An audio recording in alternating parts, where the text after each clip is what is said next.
What am I about 5.5, 6 years late on this review?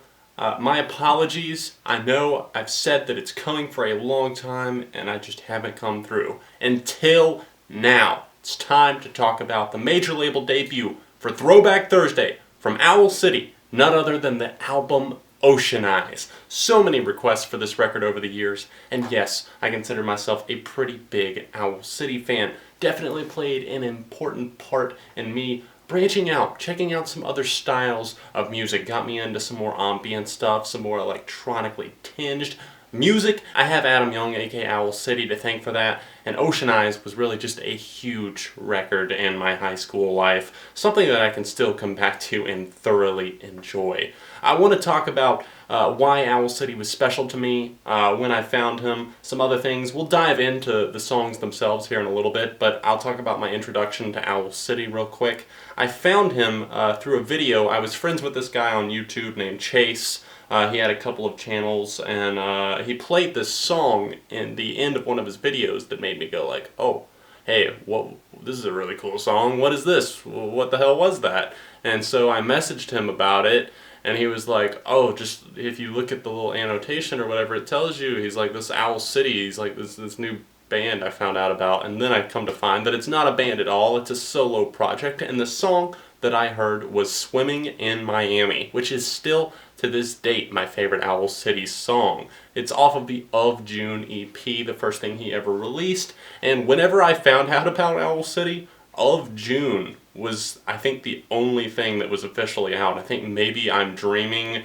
maybe it had a few songs released from it, but I thought that was pretty cool. It was one of those things that I caught before it got huge. Whenever I liked Owl City's Facebook page, there were 1,600 likes on it. It now has 9.3 million. That puts it in perspective for me. I think that's the first time I've ever done that. Listening through some of his stuff, it just took me to this ethereal dream world, and I absolutely loved it. It took me away from the problems that, while they weren't big problems that I had in high school, but still it took me away from my bad days, things of that nature. It was just this dream world that Owl City's music transported you to, and it was an amazing thing, and it still can be. It's something that represents, in my mind, something pure, something innocent, because the music comes across so crisp. You can hear every single note, every little synth hit, every little flare up of the musicality in the background of these tracks. Even on Ocean Eyes, it wasn't just Of June and Maybe I'm Dreaming. Ocean Eyes still has that bright-eyed innocence about it, and that's why I absolutely adore it. I went to a Christian school, so obviously a lot of the music I listened to was considered taboo by not only the school, but my parents as well. Owl City is something that really everyone got behind. I remember introducing Owl City to a lot of people at my school. I mean, no one had obviously heard of them, so it kind of caught fire. I mean, to this day, I'm pretty sure that one of my old friends, Craig, I'm pretty sure this is still his favorite artist. And that's something that just spread like wildfire whenever I introduced it to the school. So that was something that was cool to see that happen. I had never really seen that before. I mean, I had seen groups that were popular with my friends, like Reliant K, Green Day, My Chemical Romance, etc., but I had never watched one really catch fire. Ocean Eyes was right around the time when everyone just really came full circle. That was the album that everybody was hyped for. Everyone that I was around was really excited for it, and I made my channel, Album Review TV, right after the release of Ocean Eyes, and I was planning on covering it, but I'm kind of glad I didn't because all of my old reviews suck. So I'm glad I waited like 5 years to the point where I can get my points across a little bit more clearly. Some of my favorites here on this record would be The Tip of the Iceberg, Hello Seattle, even though that also appeared on the Of June EP, as did On the Wing, and I'm thinking, the Saltwater Room as well. Saltwater Room definitely still tops it for me here on this one, even though it's probably close to being my favorite on Maybe I'm Dreaming. That one overall goes to Rainbow Veins, but here on this record I would have to say that my favorite is the Saltwater Room. It's a beautiful track. I love the keys on this song. The melody is irresistible. Brianne Duran's backing vocals and kind of the back and forth that she has with Adam Young, aka Owl City, on this one is just, It's very passionate, it's emotive, at the same time it's just simply beautiful. I think a lot of the reason I'm still connected to so many of these songs is because I have a memory with a lot of specific tracks on this record. The Tip of the Iceberg, I remember me and my friend Craig like dancing to and rocking out to in the car, and maybe some of our other friends as well, because it's got that nice build up to it. I like the lyrics, they're just so...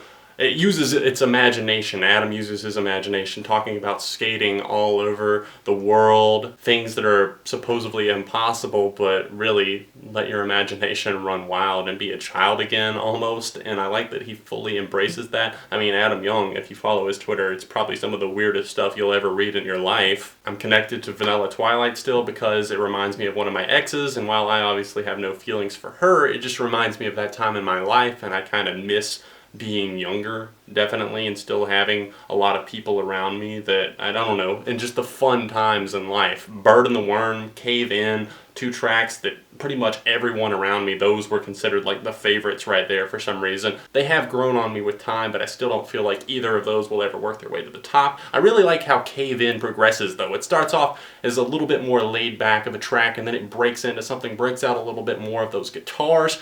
The tone and the melody on this one is really, really hooky. I think it's something that keeps me coming back all these years later and still thoroughly enjoying it. On the Wing is obviously a classic, both from this album and Maybe I'm Dreaming. I wish that maybe they hadn't included so many re-recorded versions. I mean, there's, what, 4 re-recorded songs from Maybe I'm Dreaming on this, but I guess I get it because this was kind of his major label debut and they just wanted to rush something, kind of, not rush it, but they really wanted to get an album out from him because Fireflies was such a big hit. And no, I don't hate that song. I can't say that I'm the biggest fan of it because I heard it so many times because everyone was like, oh my god, have you heard this song? Have you heard of Owl City? Dental Care is one that I don't really care for though. I really do like the line on that one though that says, golf and alcohol don't mix, so that's why I don't drink and drive. I like that Adam Young isn't afraid to talk about his religion and just the beauty that he sees in God's creation. The track Meteor Shower is all about that, and it's simply graceful and majestic in its presentation. Definitely one of the highlights on Ocean Eyes. Tidal Wave is a track that took a while for me to catch on, just because a lot of the time we wouldn't make it to the end of the record when I was younger. Whenever I was playing it with my friends, it would get turned off before that came on, or else we'd skip to the Tip of the Iceberg, dance to it, and then get out of the car and go do our own thing.